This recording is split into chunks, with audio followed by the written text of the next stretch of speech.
2019 Finance and Government Operations Special Joint Meeting with CSFC at 2 p.m.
Okay, good, whatever it is, afternoon.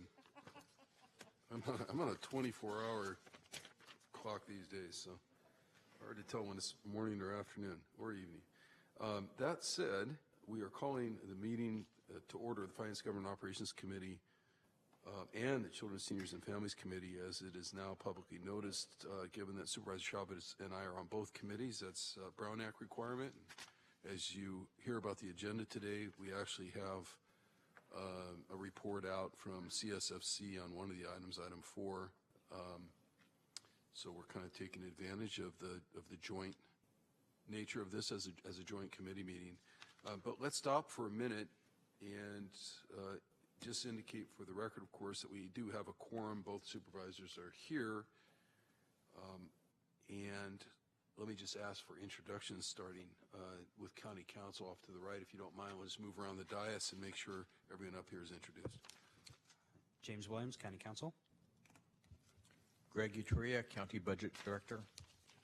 Good afternoon, Miguel Marquez, County's Chief Operating Officer. Jeff Smith, County Executive. Dave Cortese, County Supervisor. Cindy Chavez, County Supervisor. John Mills, Employee Services Agency Director. Good afternoon, Rob Coelho, Assistant County Counsel. Hi, my name is Era Bigelow. I'm with Department of Child Support Services, and I'm here on behalf of our Director, Ignacio Guerrero. Oh, okay, great. That then concludes item 1 on the agenda. We're going to move to item 2, and then we'll come back after that and talk about the agenda a little bit more under item 3. But item 2 is public comment, so let's deal with that right now. Scott Largent, you're the only person that has a card in at the moment. While Scott's coming up, he would have up to 3 minutes to speak. Is there anyone else here who would like to speak under general public comment? I'm seeing none. We will assume, Scott, you're it. Okay. You got your 3 minutes. Sounds great. Thank you, everybody. Ready, Colin. Thank you. Thank you. This afternoon, I probably got one of the best videos I think I've gotten. It's a sad video. It's a woman that's been downtown now for about 6 weeks. She's got a severe meth addiction, African-American gal. You've seen her on the corner at St. James Park. You've seen her over near the courts. Now she is near the Starbucks near City Hall. It's very sad to watch this woman. I've kind of check in on her periodically, see how she's doing. What I have that I bring down there is a small GoPro camera. It's a really small little device right here. Before, the camera would blink, but I've been able to program it so it doesn't blink, so they don't really know that I technically have this thing. I'm trying to get the people that are the worst of the worst some help, because I think that they are boat anchors to all the other homeless people out there. I really do think it's a big problem. I watched this woman out there. She's been shooting heroin. I mean, her main thing is the meth, but she has all these heroin needles scattered on Santa Clara Street right there. It's all in front of the businesses there. You get everybody walking by. The woman is now trying to inject honey. So she showed back crazy that she's now has a honey jar with her heroin needle. I mean, it's just, it blows my mind that this happens, that it just continues to happen week after week. And I got about a 35-minute video, and then I normally don't rat these people out down there, but I don't want to see them die. Bless you. I just don't want to see them die. So I went down to City Hall. I saw the officer out there, and I said, we got a woman down here. Heroin needles are scattered everywhere. She's convulsing. She's laughing. She's screaming. You know, this would be a good candidate to, we got to put her somewhere. We got to do something for her. And he said, oh, well, that's just Helen. She's out there. That's her normal gig. It's no big deal. And I said, well, we need to do something about this. And, you know, it took kind of pushing him a little bit. He called San Jose PD. They kind of made their rounds going down there, and they stood out there, and they helped this woman get all her stuff together. All she did was make it one business down. So she just makes it from one business to the other, and now I've started to get to know the business owners down there, and they are absolutely sick and tired of this right now. I made a really great video. I would like to send you guys these videos. I've spent a month now filming all this, what normal people don't want to kind of get near and see. We have a severe meth problem here, and it's the way that the meth is being manufactured. It's coming out of super labs out of Mexico. There's several cartels that are actually doing all this manufacturing now. It's not the typical dope that was here. In 1 year, it makes everybody go absolutely crazy. I keep saying this, no one's paying attention, but you guys are watching this happen to our city. It's not going to get better until we get rid of that segment of just the worst of the worst. So, thank you. All right, thank you for being here today. That evidently concludes public comment. We'll move on to item 3, which is a discussion about the consent calendar, any changes to the committee's agenda, along with an action to approve such changes and the consent calendar. Supervisor Chavez, I have a couple of thoughts on this, and then I also want to hear your thoughts, of course, on particularly on consent items or items that may need to be continued. Item 8, the 10-year capital improvement program report, I would like to continue that to the June 14th committee meeting of FGOC. I think it's primarily an FGOC meeting that day, just because it's a pretty dense packet on that item that I'd like to take a closer look at if that doesn't meet objection from the administration or from you.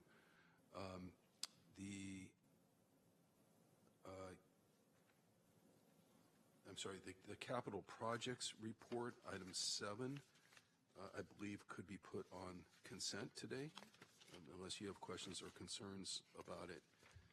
I know on item 4, that really came out of the special CSFC meeting, so I'm going to turn to you once we conclude item 3 to lead the discussion, essentially chair that item.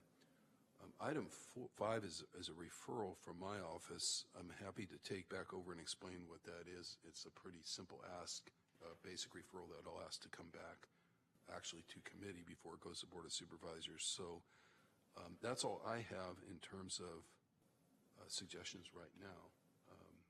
So I'll turn to you for any further suggestions or a motion.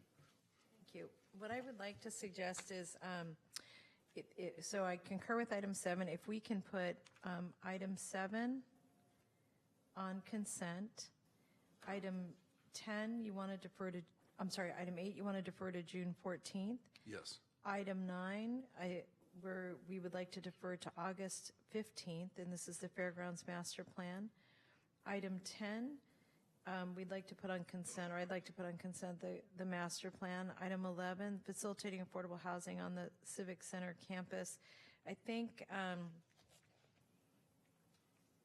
that on this item, you know, I think that what we want to make sure of is that we're just on item 10 just moving. Actually, you know what? Let's go ahead and keep it off. I was going to make some comments, but it might be worth us having a discussion. I'm sorry, item 11.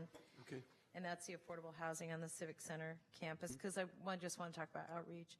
And then the other consent items, 12, 13, 14, 15, 16, 17, 18, 19, and 20, just to keep those on consent with the exception of item 13, which I would just like to pull to give some feedback.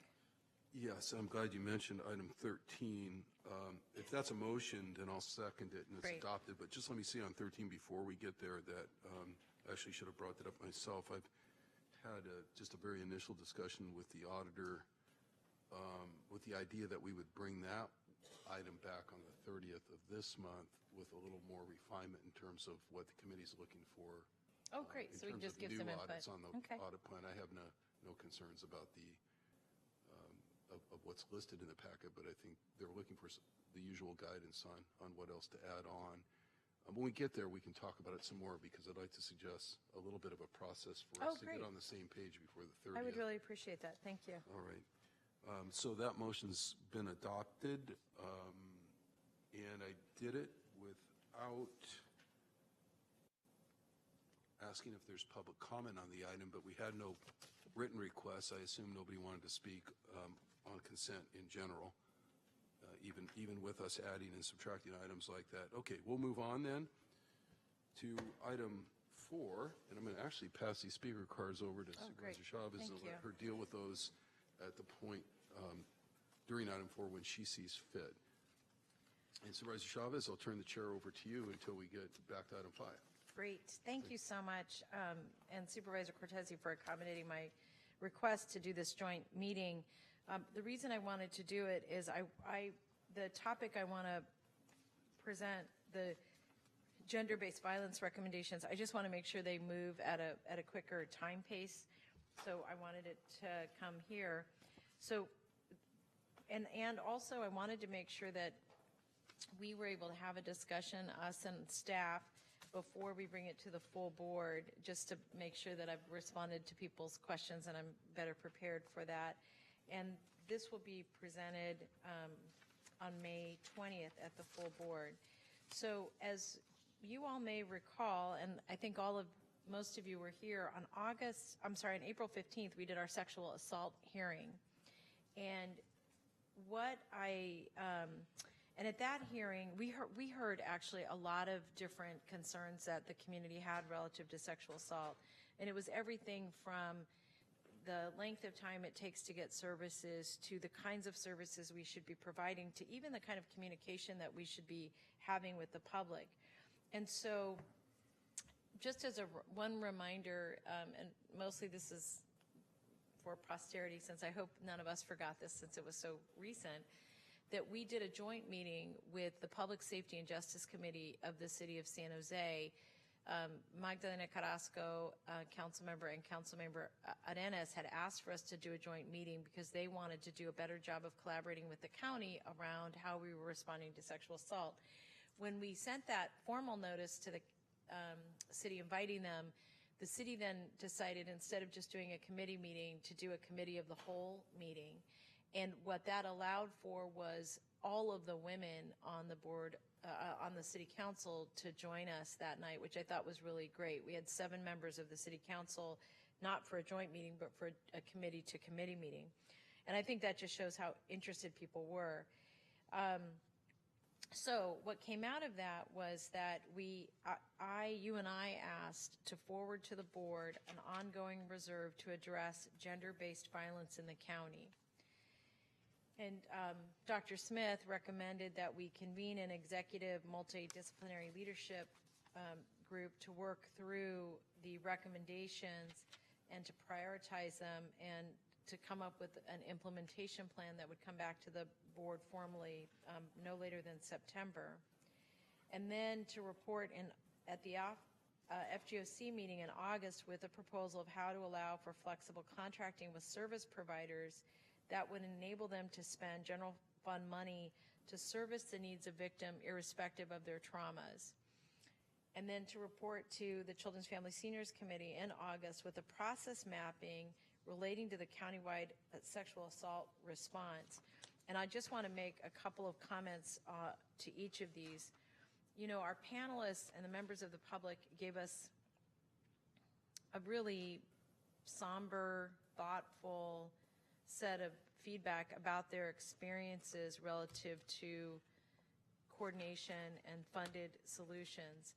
And really the nonprofits, our staff, and I think the feedback we got was that we needed ongoing funding, that we needed to really take a look at our infrastructure, reestablish our partnerships with our partner organizations and community organizations, and create a culture in the organizations that take the problem of sexual assault seriously, and prevention and intervention as high priorities. And so to that end, let me just go back to the recommendation and make a couple of observations. And this is actually probably the one that's the most challenging.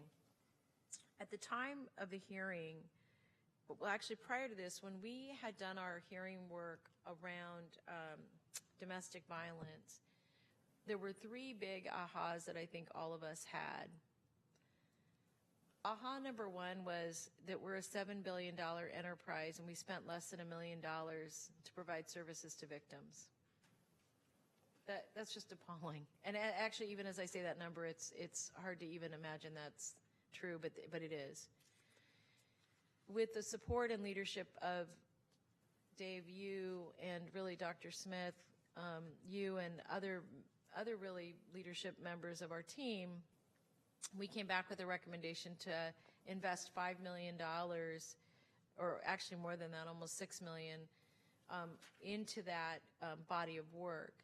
And I mentioned that because one of the challenges that was raised at that time was the method we're using for funding nonprofits doing this work.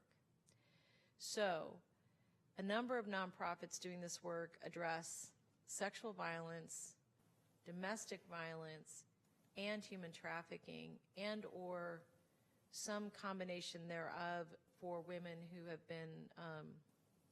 been abused. And it's primarily women. I know it's not just women, and certainly children.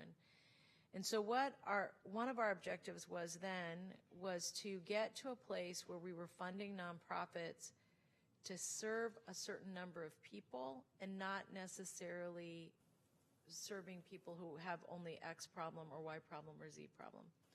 And I raise that because I don't think we were able to address it in the first set of funding, and I think the reason was, frankly, it was already complicated enough to start funding the work we were doing. So in this, with this motion, what I'm hoping is if the board adopts this, that we're actually taking a new look at our partnership with these nonprofits and funding them with much more flexible funding to be able to address multiple issues, particularly when we're using general fund dollars. Like, we don't need to use rules that don't make sense. So on that subject matter, I wanted to just see if there were any questions from any of the folks who do the administrative side of the House about how that could be done, or any concerns they wanted to raise so that we could talk them through. And I'm looking to my right. Are there any concerns about that body of work, or any confusion about what that means? Dr. Smith, you have your light on. That's the only reason I was looking at you. No, I was going to just ask if you had a question for me. Well, really, I was just asking if there was a concern about the recommendation around being more flexible in our funding partnerships with the nonprofits that are providing these kinds of services, so we give them the flexibility to respond to the need that emerges. No. Okay. And then the second question really has to do with the timelines and or comments. Is one of the other things I'm requesting is that we process map services related to response. And what I want to be able to make sure we can do is process map so that we're addressing the service availability, the timeline those services are available, and that, I think, would also help us understand if there were any gaps in services. Any questions or concerns about that one? No. And Dr. Smith, on this one, the one thing I'll share with you that occurred to me is that we had a lot of our partners at the table that day, but you know, when we talk about process mapping, we're going to be looking at other agencies as well that fit into our system, and so I'm not sure about the best way to handle that initial communication, although when this comes to the board to us in May, I think we're going to need to make sure we invite the Chiefs Association, and I'll just say this to Maya, the Chiefs Association, and perhaps even some of the elected officials from some of the bigger cities, so that they understand what we're asking is for their collaboration with us to help us understand how long it takes for people to get each service that's required or needed for them through a process. So, everybody okay with that? And then Supervisor Smith, actually, Dr. Smith, the reason it was a point you raised about making Ages ago. I know, recovering. But a point you raised about making sure we had a multidisciplinary internal team to manage both the resources, but also I think you were talking very specifically about being able to prioritize the list of feedback and requests and recommendations we got, and that team would need to be convened relatively quickly in order to meet the September timeline for being able to put out RFPs or start to draw down on the reserve if the board should support it. Right. I think, if the board supports the allocation, we'd have to move relatively rapidly. So I agree. So if we approve it in May, then what I'm hoping is that September timeline is one that's realistic. And part of the reason I'm interested in September is I know that we do planning pretty far out for, RFPs or RFQs, whatever the tools are that we're using. And I want to make sure that we're able to do that, relatively quickly. I think that, well, anyway. So, what it would require is the team to meet a few times before September to say, here are the areas we think should be prioritized. Right, I agree. Okay. Supervisor, does it make sense to just, and maybe this is to kind of put out there now, but also just to more formalize, if the board approves the allocation, as Dr. Smith was saying, is to just ask also for a formal work plan to be brought back, an implementation work plan. Oh, that's a great idea. Because I know there's anxiety out there, even among, folks that are running rape crisis centers and the victim assistance thing that you're talking about in terms of when will the implementation actually come, just trying to calibrate people's expectations, because that's a different question and answer than how fast can we get the money in the budget and get, that's a July 1st thing, right?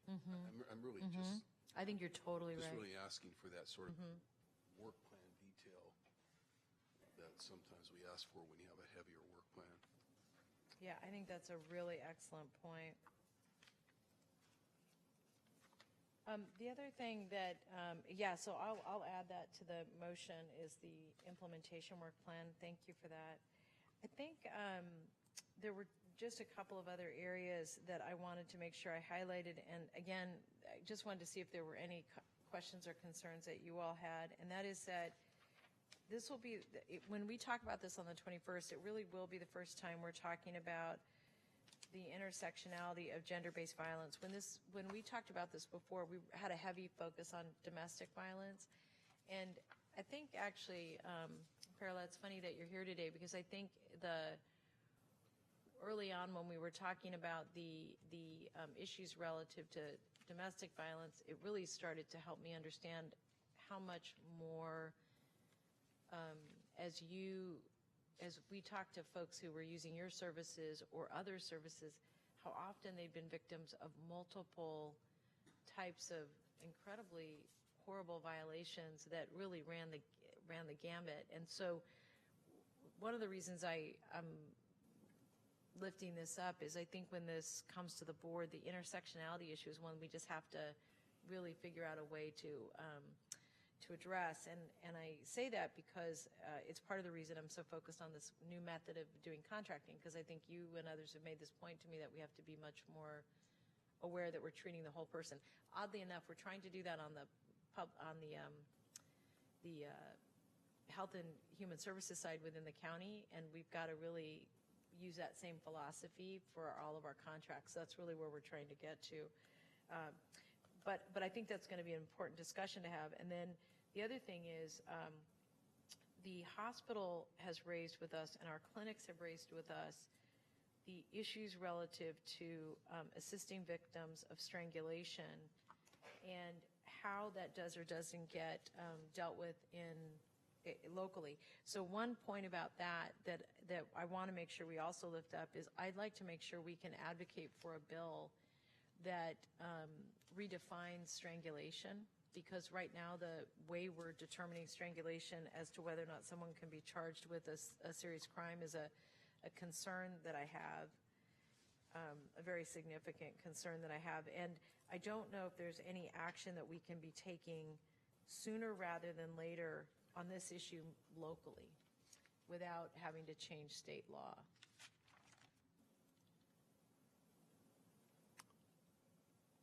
I think that's a county council question.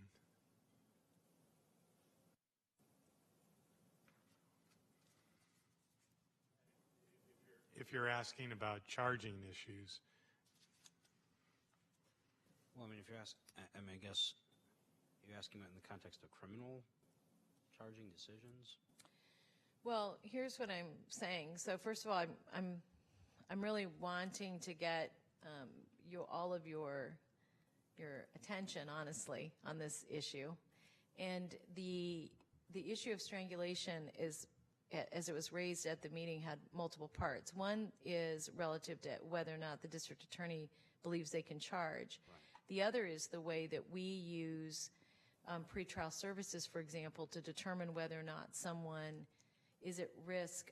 Like even our ODARA tool right now is rooted in, my belief is it's rooted in the definition of strangulation used by state law. From the penal code. Yeah. Right. And if it doesn't make sense for us to do that, if we're potentially not identifying that risk properly, I don't think we know the answer to that, but my question is, are we tied to using that particular definition for our own tool as we're testing it? My guess is the answer to that is no, but I don't know the answer to that, and I'm really interested in us taking a much deeper dive as a county over what the implications are of the current definition to the way we charge cases, the way we determine whether or not someone stays in jail, the way we determine TROs and PROs, that whole body of work. And then the last thing is, really, this was the doctors who made this point to me, Dr. Smith, at BMC, that made me think about it, that sometimes we have patients who've had injuries to their neck or their throat that they don't identify them as injuries, maybe even up to a year later, when they're still not able to swallow properly, is when we find out that they were choked by somebody. Well,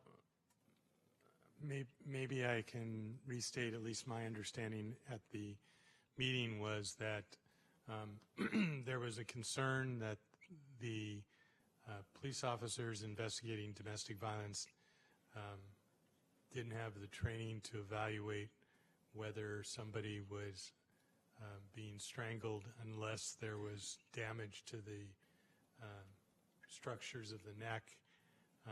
That obviously we can work with the police departments to try to encourage an appropriate assessment, and we do have meetings with the police about domestic violence on a regular basis, so we can pass that on to them to be discussed.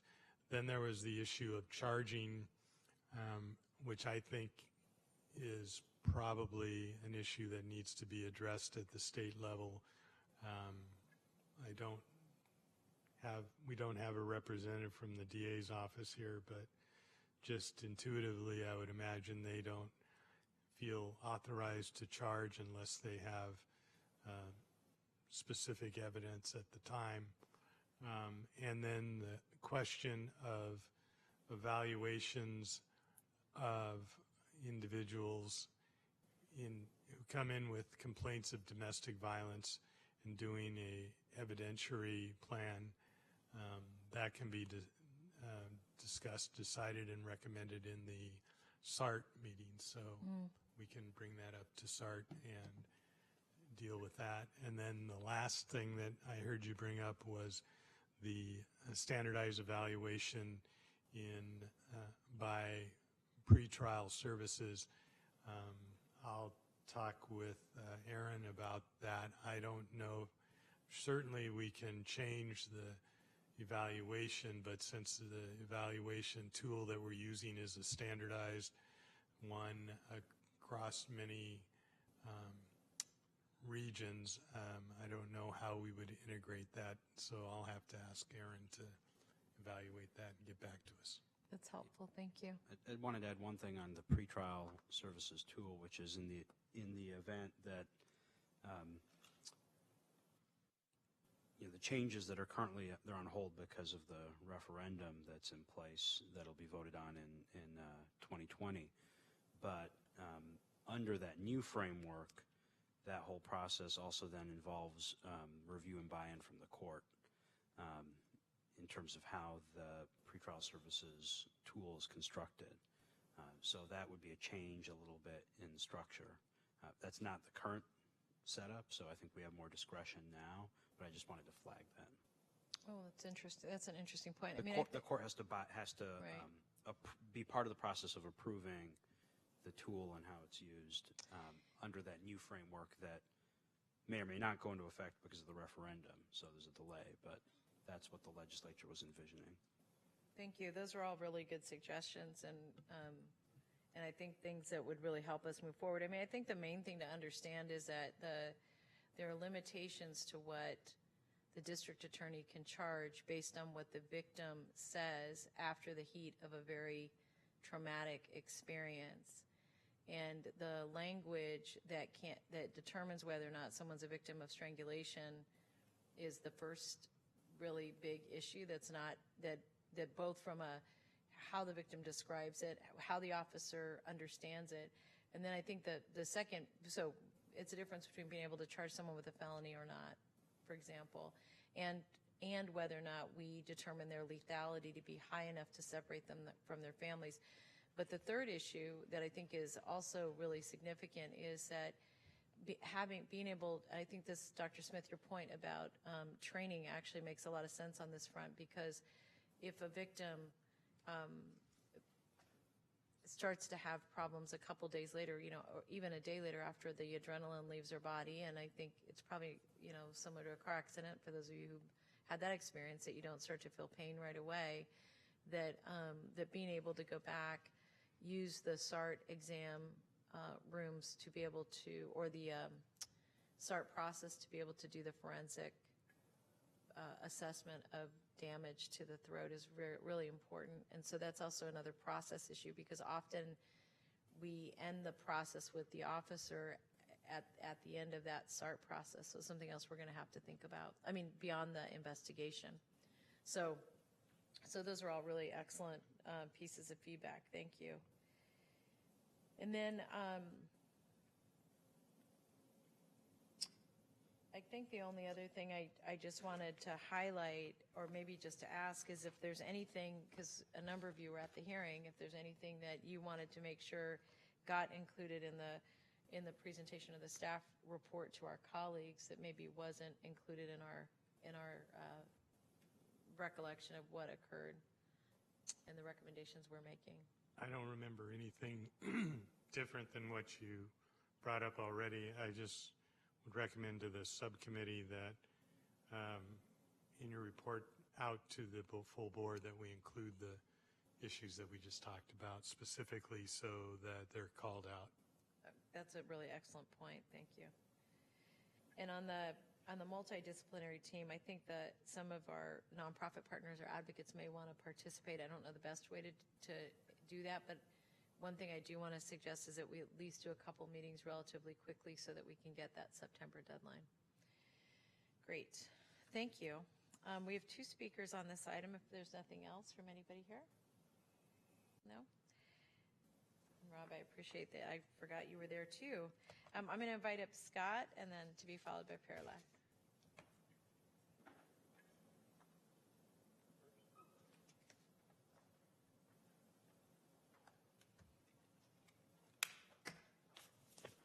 Thank you. Thank you. Good afternoon, everyone. I attended I'm sure it has an exact terminology. It was the Children, Seniors, and Family, the committee, the joint meeting. The problem, you probably want to get the clock going, Colin. Nobody wants to hear me keep chatting, so. What I am frustrated about a lot of this stuff is we run a lot of stuff through civil and also criminal. So what we're doing at the Family Justice Center right now is we're just giving out restraining orders just for anybody going in there.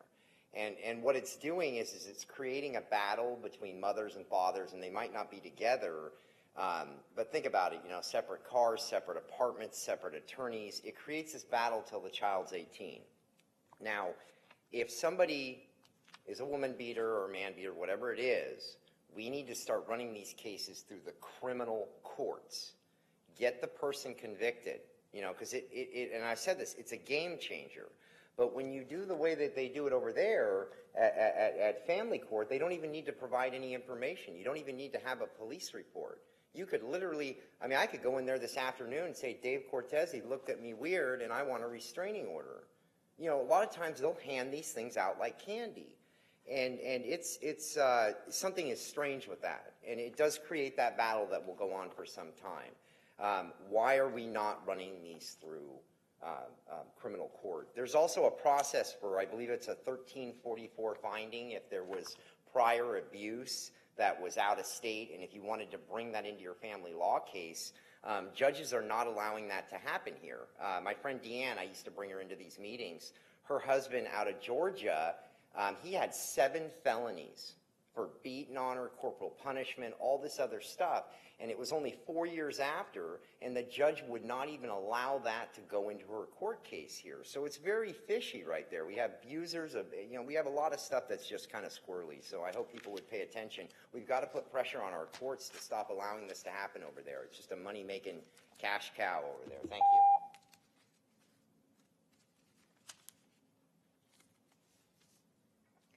Good afternoon, Perla Flores. I oversee domestic violence, sexual assault, and human trafficking programs for Community Solutions, and also the chair of the South Bay Coalition to End Human Trafficking. And I'm really excited to be here today in support of these, of setting up a reserve for addressing gender-based violence. I know that I'm preaching to the choir, and I want to commend and thank Supervisor Chavez for your leadership and your bold vision. And this is an issue that we've been working on for many years, and how to ensure that we're bringing in funding to support survivors comprehensively and address the different traumas that they're exposed to. We have a lot of survivors that come in for intimate partner abuse issues, but we are screening every survivor that we work with for domestic violence and sexual assault as well. And that's not just Community Solutions, that's also the YWCA, MyTree, Asian Americans for Community Involvement. So we want to make sure that if we screen an individual and they also have potential issues of sexual assault or human trafficking, that we're able to provide that service. The same advocate can work with that individual. The way we have to do it now, if somebody comes in for domestic violence, they're assigned a domestic violence advocate, and then if there's also sexual assault that's identified, then they have to have a separate sexual assault advocate, sometimes even a separate human trafficking advocate. Some survivors might like that additional support, but for the majority of them, it's overwhelming, it's confusing, they're not quite sure who they're supposed to talk to about certain issues. Also addressing gender-based violence in a way that's comprehensive is an alignment in the trend that we're seeing in other disciplines. Community Solutions is actually working with the San Jose Police Department to develop an intersection screening tool so that officers can identify possible intersections of sexual assault and sex trafficking. So thank you again for all the work that you're doing to address gender-based violence in a way that's trauma-informed and victim-centered, and we look forward to partnering with you and whatever way we can to bring this to fruition. Thank you. Thank you, Perla. Perla, can I ask you just a follow-up question?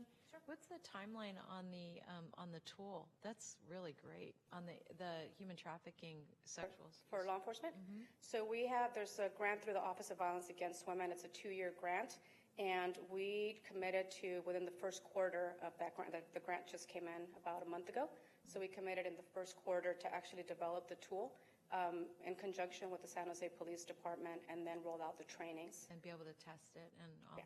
That's great. Congratulations. Thank you. Good work. Thank you. Supervisor Chavez, I just want to ask the administration sort of as to incorporate in a request for information, not necessarily on this timeline for these items to come back in August, but at an appropriate time, sometime before the end of the calendar year, on an appropriate agenda item, which could be a follow-up on implementation or whatever, on the general issue that Scott Largent is bringing up, has brought up several times, and that's just informationally, and again, related back to some of the issues that we've dealt with, including the issues under this item, issues involving violence, and this will be an informational item, and I'm kind of particularly saying this for county executive and council, especially an informational item on the distinctions in terms of burden of proof and otherwise, general distinctions between the civil restraining order process and the criminal, as well as where and how those two can be tethered together or not. None of which I believe is a direct jurisdiction of the Board of Supervisors, but I think it's important for everyone to understand, how those tools, if you want to call them that, are deployed, and how they're deployed differently depending on the type of petition that's made. I've worked as an attorney in both areas, so I kind of understand, based on comments made on this item, and other items in the past year why, that it does often look like there's sort of a quick, almost a bias toward issuing a civil restraining order under certain circumstances. I've been there as an attorney, and I've seen something like that happening time and again. Also understanding that it's a different process with generally a different burden of proof in the criminal courts. But I think it's just information that is helpful, can be surfaced. There may be people, including women in the community, people who are watching these meetings streamed, that would like to know, how does that work? How does it work? So not looking for a legal opinion, because I know that's not appropriate in a public context, but just some assistance in getting basic information out. And if you feel like it's more appropriate to have the DA's office come in and present, for example, or some other legal body of the county to make that presentation, is fine with me. I just think it would be helpful to have 10 or 15 minutes maximum with a written report that basically just lays that out. Yeah, thank you. And I also want to say something else briefly with regard to something that Mr. Larson has brought up time and again recently, which has to do with the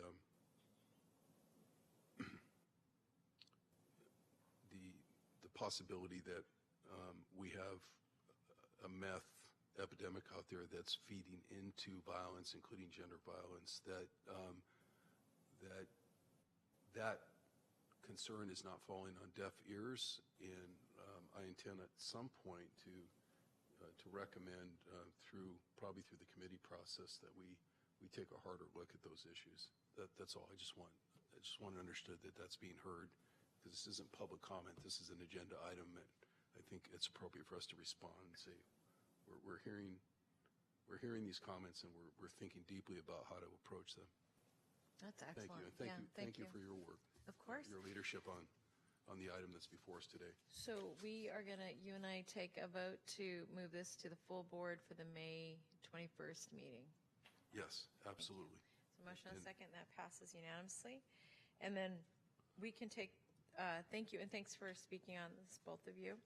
On item 5, we're going to move to item 5, and this, Dave, is your referral. Do you want to take a minute to just kind of highlight this? I'm sorry, it was kind of interesting. I mean, per the agenda, I don't know that there'll be any confusion on the subsequent minutes. This is really a comment for the clerk. It was brought in as a referral. This referral wasn't brought up under the special meeting. We kind of agendized it here in the special meeting. It probably just belongs under the regular agenda for discussion and action, or whatever our heading is for that. But it probably just belongs right above item 6 on the agenda. But that said, this is just a straight referral. It's an operational item. This money has been in the budget based on an inventory item in the past for this particular collaborative court coordinator position. Over the past year, my understanding of the distinctions that we're trying to make between the inventory item process and the referral process is that when something's operational and would deal with programmatic or operational augmentation ongoing, that it can just be handled as a referral. So what I'm asking here is just what's said for now under the recommended action. I'm going to make one slight change. I'm going to make a change as to what's actually printed on the piece of paper that's in front of you under item 5. So it now says forward recommendation to the Board of Supervisors to secure ongoing funding for the collaborative court coordinator as a permanent position on the basis of increased productivity and necessity. And of course, the fiscal implications are described below. I'm going to ask that the recommendation be forwarded to CSFC FGOC May 30th, because we'll be taking up some inventory items and other budget items at that time, but ask the administration to bring back whatever feedback you have at that time rather than wait to June. If this is a problem, or it's already in the budget, or there's anything we need to know about prior to acting on it, I'd rather know May 30th than wait until June. So that's the purpose of bringing it back. Bringing it back for one more stop at the committee. And that's it. If I could just move that at this time. Thank you. So We're done. whoever's in charge of that, it's It's done. it's moved unanimously. Thank you.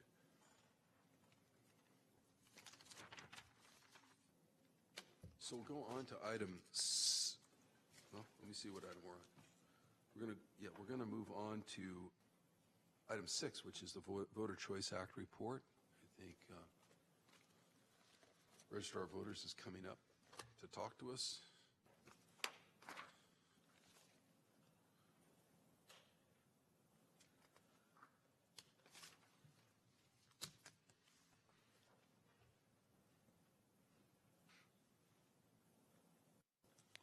Good afternoon.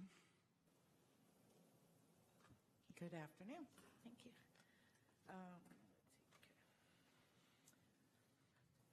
So actually, I will begin with an event I actually just came from. We met over at the Sobrato Center we had over 60 CBO and organizations and advocate groups from disabled communities, language communities, come together. So we were able to do our first kickoff event for our voter outreach related to the Voters' Choice Act, explaining that. So just wanted to start out with that as one of the items that we're doing related to providing these updates to you on the Voters' Choice Act. Well, that's great. Shannon, I should just ask for the record that you both identify yourselves for the people that are watching the streaming and everything Sure. else. Shannon Boucher, Registrar of Voters. Matt Morales, Assistant Registrar of Voters. Great, thanks. And I think that's why we kept this on for discussion, even though it's a straightforward report, knowing that you'd have some additional verbal augmentation today. Correct. Yes, so that focus with outreach that we've been working on, so I kind of was going to bring you some updates that have happened since only 4 weeks ago when we met, and I would also like to begin with thanking the board members and the county administration for approving the Voters' Choice Act, as I really believe that it will help our underrepresented communities and getting the word out and increasing participation. So thank you for your consideration. So in addition to the group that we just met with today at lunchtime, we've been working on other voter outreach activities, including having, one-on-one meetings with anyone who would like to come and talk with us in different groups. We will continue to do presentations from here on out through, the March election when we're implementing that. It went really well today. It was very receptive and very opening. And the message that I want you to know that we're putting out there to these groups that I heavily enforced today was cooperation and communication and collaboration. They really seemed to like the message because it's very sincere that we're here to listen to you. We're here to get your input regarding our, advisory committees, our outreach coalition, et cetera. So it was really good. It was a good opening kickoff today. So we will. And how many people were present approximately? We had 70-something sign up. I would guess probably 55 to 60 people were in attendance, and almost everyone was representing an individual group. I talked to Matt from Sacred Heart. I've talked to the Silicon Valley Independent Living Center, Christine. I had Fred Neeson from Disability Rights California. So it was a wide range. And if I can interrupt in the future reports, I think it would be helpful. I'd rather say this now instead of 6 months from now or something when we're when enforce you to scramble. But to keep track of that extrapolation that you were just describing as best you can. I mean, it's not a science; it's an art. But if Sacred Heart says we're representing, 500 people, 5,000 families, whatever it is, who they are reporting back out to as you meet with neighborhood associations. I actually think the census effort should be doing the same thing with us. Just so that we're basically, I'm sure you're doing it internally, but so that it's clear how many people we think we're reaching through various mediums, especially the face-to-face efforts that you're doing. That'd be totally fine. We can do that for you. Yes, we have started like a group list because we're going to eventually, we want to set up like email distribution groups so that we can get them out information, whether you're on the election administration plan, the language accessibility group, the voting accessibility group, our voter education outreach group, and then be able to email them and be in that contact to say, well, hey, our next EAP meeting is this day, please come. And definitely we'll keep a listing of who we're contacting, what groups we're working with, and we'll, as time goes through these months, try to inquire then to them as you request, like what is the exact reach and kind of the numbers that they're looking at.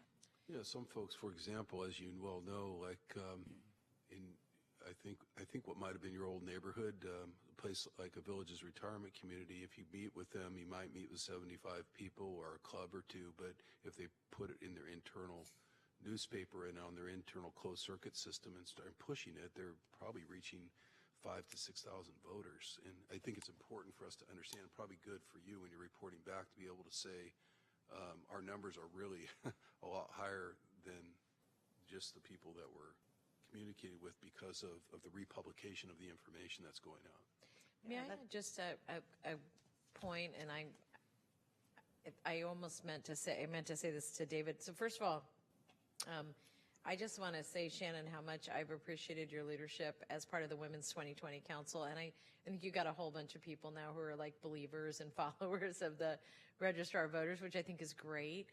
One thing that I was part of a discussion on a whole different topic. We were talking about the outreach we do. We're trying to do outreach on so many different issues in the county, and it's kind of difficult to understand exactly how to quantify and how to collaborate and frankly how to share all the good work that's being done. And I know you all are working really closely with the census, and I'm wondering if you, to Dave's really important point, if there's a mechanism for lack of a better word, as we're doing these outreach and we have these partnerships with all these different groups on the outreach side, not just on what, the services side, but on the outreach side, if there's a way that you and the registrar, and the efforts with the census can create kind of a living, breathing document to add to Dave's point, because I think that it would be amazing if we were able to take a look at that list and know, for example, and I'll just use schooling services as an example, when we want to get into a neighborhood and we've got these nonprofits that have these really strong outreach mechanisms, that we can really go advance and start our community organizing work in those communities. And to that end, social services right now is working with a consultant who has helped them. Actually, Dave, I was thinking about you when they presented this, because this is something you've raised since I got here.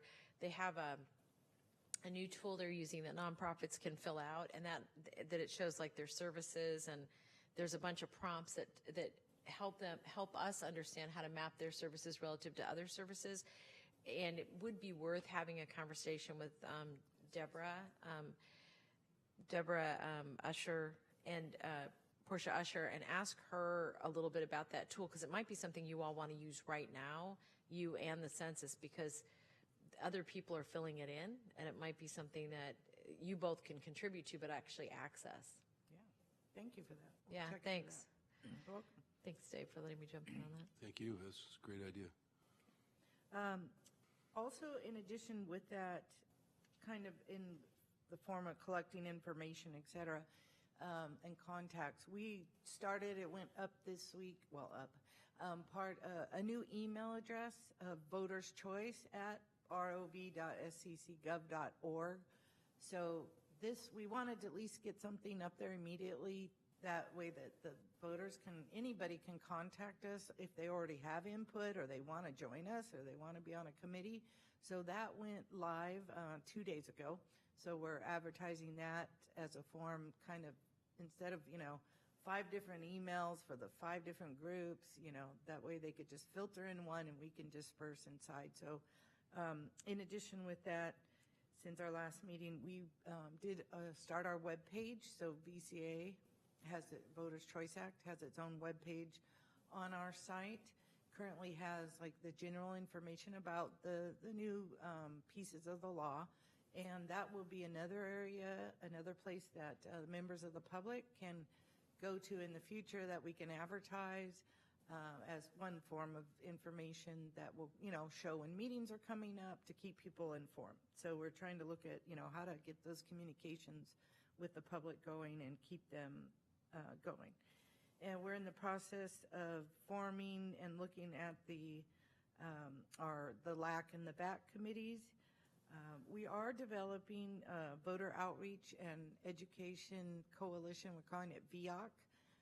This committee coalition is not required by the law, but it is a way to have our CBOs, the community-based organizations, and people who are interested in working with their community to get the word out for voters' choice. So we wanted to kind of separate it out from the accessibility side so we could really focus in and hear about the accessibility issues and not have hundreds of other people there regarding just wanting to help us get the word out. So we did start an extra education committee. We've already started taking names and information of people who'd like to be involved with that. The next piece, we internally, in addition to the website and the email address, we've developed 15 new in-house committees on different topics related to VCA. There's a lot of things going on, but just wanted you to know that we're taking seriously every effort, and we're having fun fitting those in our schedules. Great. Yeah, so we're actually out there still doing surveys of vote centers. We've been in contact already with hundreds of vote centers. Initially already, as we may have expected, we're having the harder area to recruit in is North County, and then Los Gatos and Saratoga. So Los Altos Hills, Sunnyvale, Los Gatos, and Saratoga right now. We're looking for extra effort, in communications and in those cities with people. So we continue, to work with other counties and talk to them and get their information in the Secretary of State's office. So just wanted to kind of provide you this verbal update of what's happened in the last 4 weeks in our office, and see if you had any questions for us. Secretary of Office, you want to Yeah, I just have one request, and that is that as you get the voter centers locations onboarded, if there's a regular timeline or intervals that you could do, not just reports here, but even off-agenda reports to the board. And the main reason is that I think the biggest opportunity for success is making sure we have enough of these in the right locations. And so it's also our biggest risk.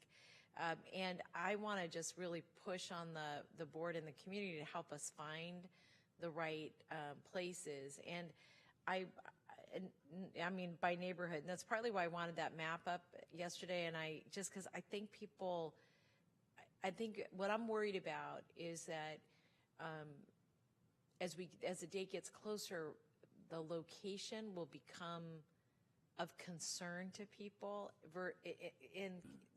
I just think it's going to be a bigger deal than we anticipate. Definitely, we can do that.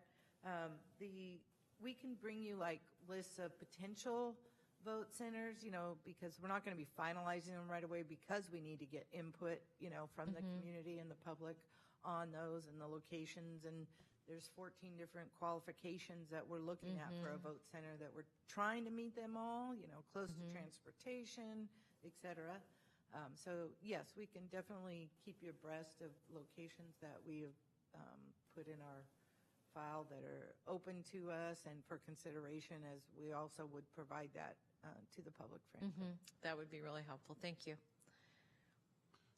Yeah, great. Two suggestions and a question. The two suggestions are, first of all, you're probably already thinking this way, but I've been thinking about it a lot lately with the March primary coming. In terms of outreach that you're doing, that is, whatever connected to that timeline, is to actually think about it as if it's a November election, because from about Thanksgiving on is not going to be, as it is here, as it is, everywhere in society now, is not going to be a very focused time for people. And there's obviously a lot of downtime during that period, if that makes sense. I've just had a lot of conversations with people saying, well, that's going to be, it's going to make this year between, whatever we're doing tagged on to the March primary feel like it's short. And I think a good shorthand way of thinking about it, just think of it as if it was a November election for whatever preparations that you're doing. And you'll be a little bit ahead instead of, we'll be scrambling. The second thing is, because this is just on bootstrapping outreach again, kind of going back to this kind of topic you were talking about at the outset of leveraging other organizations and stuff. I don't know how much thought you've given to it and how to navigate it in terms of appropriateness. There's an appropriate way to do it, of course, but League of Women Voters having candidate forums and neighborhood associations and clubs that are partisan or nonpartisan or whatever. I mean, anything you could do to encourage and invite those activists, in an impartial way to take the information and not only distribute it, what the new rules are, but to request inquiry and suggestion box items, including voter center locations. I mean, that's already actually starting.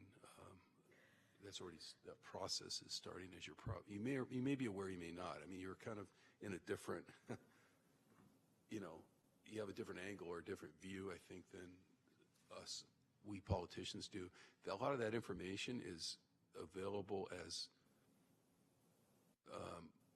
public information that our offices are aware of, just because irrespective of whether something's partisan, nonpartisan, or whatever, people just assume to send it to us in our 5 supervisorial offices. So please, I would say you're very, very much encouraged to just ask for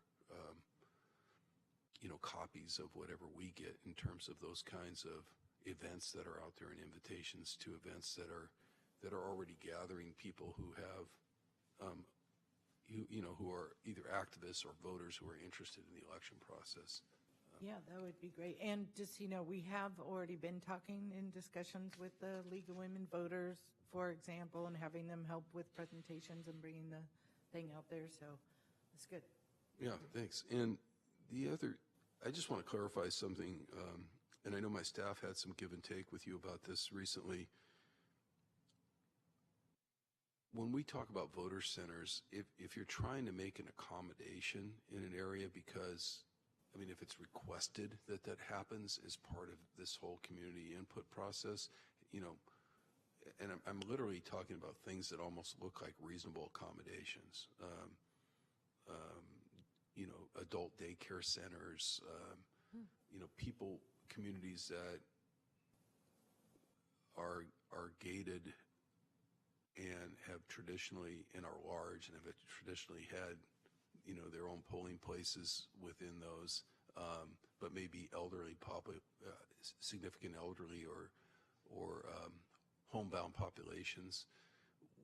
Will you, if you decide to recommend or to act on a voting center in that place, a drop-off point, will that always just be called a voting center, or would that be called something else, like an augmentation to the main voting centers?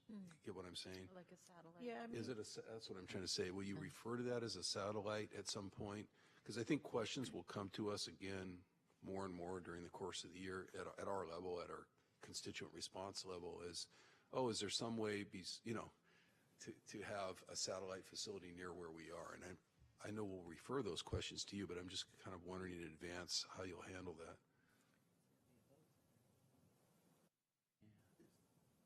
So basically, we are looking at maybe putting additional vote centers in areas such as like a college campus or maybe a community such as you're thinking. My first inclination is to say it would still be a vote center. I mean, we would be having our, the 10-day or the total of 11 days or 4-day vote centers. And, when we're doing the approximately 120 centers, we're doing one per 10,000 voters. So we may choose, in thinking discussions, to add more than required. So, maybe there's an extra one on San Jose State University, because I can't block off the vote center to like only San Jose State students. Right. It's got to be able to be open to the public. So I will, confirm that, but my first inclination is that we would look at having a few extra vote centers that can cover the accessibility issues that we have in our community, because we definitely want to take care of them too. Okay, thanks. And let us know if you decide even internally to, have some sort of nomenclature that identifies those, slightly differently, like Supervisor Shaw was saying, like a voter center satellite, or again, I understand everything you just said. It wouldn't be inside of a gate. It wouldn't be inside of a restricted facility, but if it's purposely put adjacent over and above, the broader reach that you're looking for, because you've got special needs populations or something like that nearby, I think it would be helpful for us to know what that nomenclature is, just so we can respond to constituents and say, oh yeah, well, there's there's the X factor, and that may be available where you are. We'll refer you to the registrar of voters, and you can give that input. I just don't know what to call it, is what I'm saying. So. Well, if we do, however we do handle that situation, we definitely will let you know. Thank you. Thank you so much. That's all I have. Yeah, I'm good. Thank you. Okay, so we'll receive the report, and thank you very much for your work and for being here.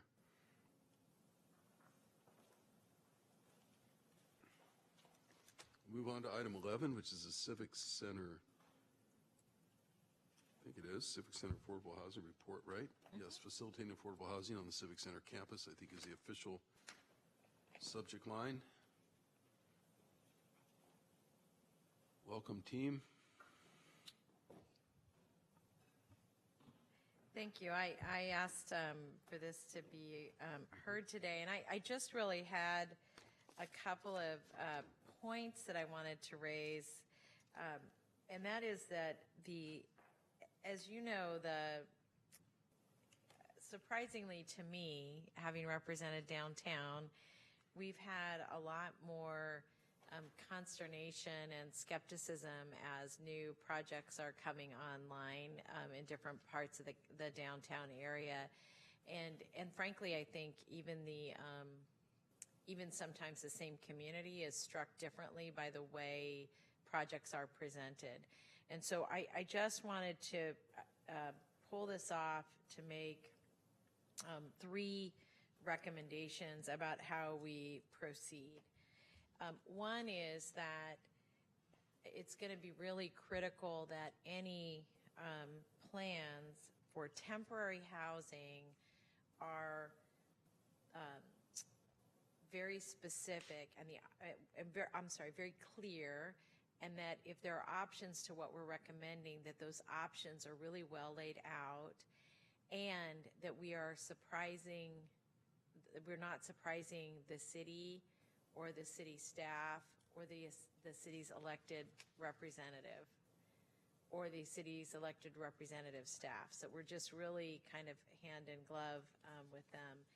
And second, while I know that this is a crisis and that the board is asking for the staff to move very forcefully forward, not forcefully, but quickly, I want to make sure that the community understands that any action we're taking is still very deliberate, right? We're really considering our options, and the speed at which we're moving doesn't negate the incredible professionalism, thoughtfulness, and insight that our professional staff is giving to any project consideration. And the reason I'm saying these things out loud is they sound like you would say, of course we would do that. That's what we always try to do. But I think when we're working in areas that have traditionally been YIMBY, more YIMBY than NIMBY, I think sometimes we get in a position where we skip steps because in general, we've been able to work with the community and the community's helped give us good feedback, and we've been able to proceed with a lot of community support. And I think that right now we're in a new environment where assuming support has a very big risk to it, which is that it means we skip steps we would not normally skip. I'm partly raising this because there have been at least 2 projects that I've been surprised at the community's reaction to them, frankly. And so that's made me think, okay, what are we learning from what the city's been doing? Like, how do we digest that? And really consider our approach based on that. And maybe we feel like we're doing everything right, but I think there's still a lot to learn. And I want to emphasize that downtown in particular, when I represented it, the 8 years I represented it, I will say that almost no project initially, I mean, all the projects that were brought before the council had some level of, skepticism or concern, and depending on the neighborhood you were in, it was even greater or lesser. But for the most part, we had processes that really allowed people to vent those things for us to be responsive and then moving forward. We very rarely said no. Well, you all know this. You were with me then. People very rarely said no, but we were extremely responsive to the community. So that's really, I just wanted to make sure I said that to all of you, and that we're learning from our experiences. Bruce Knopf, Director of Asset and Economic Development. I understand the points that you're making, and we will work closely with your office as we move forward to assemble presentations and review both the presentation and our strategy for engaging the community. Thank you. That's all I had. Yes, thank you. And I think just copying all the offices on whatever you're doing is important. Absolutely. And thank you. Our district, for example, 3 picks up over here at Rosemary Gardens, and we have a really robust neighborhood association, as you probably already know from doing other work around here. But when they meet, it's this general subject matter, not of the facilities themselves, but of homelessness, housing, permanent supportive housing, the usual things about how to get people out of the Caltrans corridor behind their neighborhood and things like that have come up many times. And I know Office of Supportive Housing has sent people out to help them with that, and they've been very appreciative and actually very non-NIMBY-ish about it. But they're very interested in knowing what's coming and what might be some of the permanent or longer-term solutions. That said, I'm sure there's several other neighborhoods around here like that, but I know we would like to help keep them apprised of what's going on over there. Thank you, Dave. Yeah, thank you. That's a good point. Thank you. And I'm sure other offices may have similar interests on the 10th floor. So with those comments, I guess we can receive the report. Yes, so all right, received. that's what we'll do. Thank you for the report. Thanks for being here. 13 is the Management Audit Division proposed work plan. I've gone over the whole thing and made notes all over for it, but there's the provision, of course, for some direction as to how to use the new, if you want to call it the new audit budget. If you want to come forward, ask the auditor to come forward and do the usual drill of having you turn your microphone on, self-identify, and we'll just an initial question, and then we'll see if there are any other questions. So thank you for being here. Cheryl Solov, Management Audit Manager. Hi. Thank you. Thank you, Cheryl. My understanding and recollection, this is the first time I've chaired FGOC in a number of years, but I used to get to do this part, this part of the agenda for a few years when I first got here to the Board of Supervisors with Supervisor Yeager and I. You feel like there's enough budget in the new budget piece of what you've submitted today for somewhere between maybe 5 and 7 audits, depending on how extensive they are and what the board's looking for. And I know that we have a list of what areas in the past have been audited and how long ago. And I know from time to time the boards ask for more prescriptive audits among that 5 to 7, just going back into ancient history relative to the hospital or whatever the case may be. So I want to give a little more thought to between now and the 30th, when we convene again for the special meeting this month, to what we'd like to do. And I'm just trying to think of a process that can work given the constraints of the two-member committee council. And I'm just wondering if maybe each of our offices were to recommend 3 and actually do those just as if we're filing a referral to the committee for the 30th from each office, so that it's sunshine, so the auditor has a chance to give it some thought. And if there's any feedback you want to give, you would have, I know that's creeping up on us real quick, we'd have a little bit of kind of a sunshine opportunity for you and the public and the administration to say, good, not good, redirect. So does that sound reasonable? That would give us 6, and it would also, I know it goes to the board for approval, but it would also maybe leave a little wiggle room in there for the board adding something else. Obviously, they can subtract whatever they want as a majority. Our board can. But if we can do that, that would be I think great. That gets us to I think that's a great idea. Is that all right with you? Sure. And then may I just put I just wanted to raise a couple of issues since you all were here to hear them. And that is that I really like that idea. And I would like you to give some reflection to 3 areas that I'm curious about mostly about the strategy for really using the audits to like whether or not my outcome is the right one for an audit look. And I want to give you 2 examples. One is that I'm very interested in understanding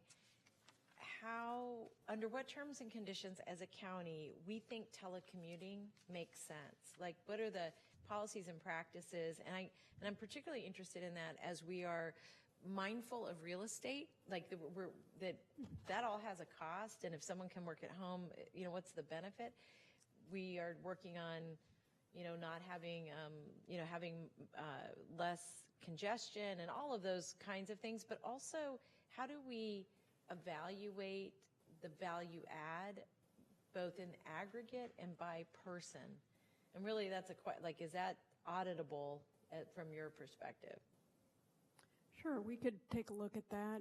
There have been a number of studies along those lines, and some governments have actually mandated telecommuting. Wow. Good, okay. And then here's another one that I genuinely don't know how to assess, and that is that we've been doing a lot of work in our public safety, all of the public safety work. It's really amazing, exciting work. And one thing that I genuinely don't know how to assess is how effective we are with the different types of services that we provide. There are some areas where I think we've got a lot more information. Pretrial services is a great example of, they're keeping their data and we're learning from that data and it's really active. Other parts of the system are much more amorphous, from like even understanding, do we know we're providing the best services we can and using the best tools? I have no idea. An example of that is the public defender's office. And, we have an ADO and an IDO, public defender, and we have a lot of people who access those services. I don't know how to assess those services. And, I don't know it's really broad. Yeah, we could take a look at that as well. Is that have you done an analysis of the public defender before? We have done an audit of the public defender's office before, but it's been some time. I believe it was in 2007. Okay, well, I'll take a look at it because that may help me just, to your point, choose the main areas. And then just one other thing, and this is really more for the, Dr. Smith, I don't know, and I'm sorry that I don't remember this. Do you offer up ideas about what should be audited too? Usually in the contract, there's a few hours dedicated to administration. Where you just have it, okay. We do make some suggestions, but much of the contract is, as Cheryl knows, dedicated to review of the budget, and in that situation, there's a close relationship between Harvey Rose and the budget office where we're doing a lot of work together. Got it. Thank you. That's all.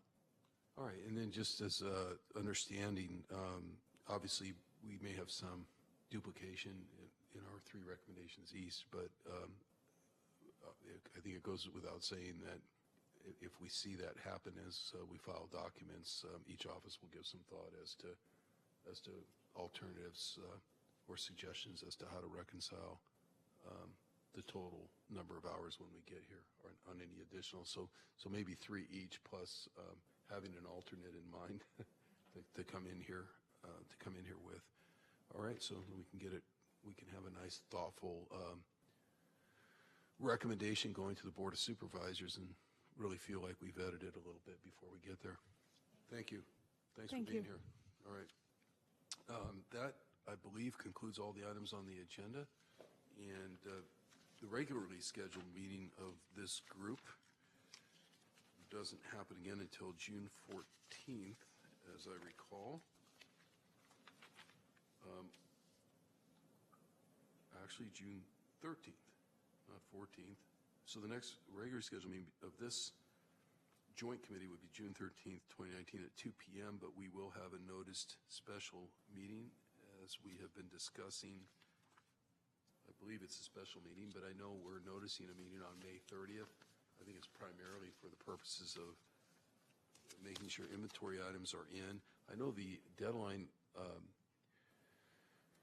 Mr. County Executive, for items, or I can ask Greg this question actually, I'm sorry, is the 24th, I believe, for items that are going directly to the board, or is that intended to be, I want to make sure our committee meetings not inadvertently going to come after the deadline in some way. So. Yeah, the 24th is the deadline for all inventory items so that we can prepare them for consideration by the full board at the budget hearing in June.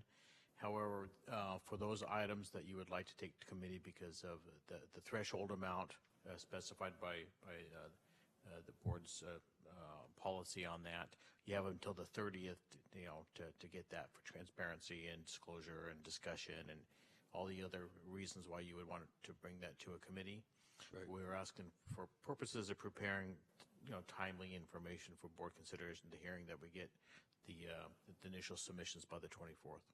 All right, so I think as a rule that's consistent with our sunshine ordinance anyway, that whichever supervisors are submitting to these meetings that are after the 24th should be trying to get their ledge files in by the 24th anyway, so you have that timeline intact to be looking at them even though the committee hasn't officially acted yet? Correct. Okay, got it. All right, that's great. So we'll see you all back when that happens. Thank you very much.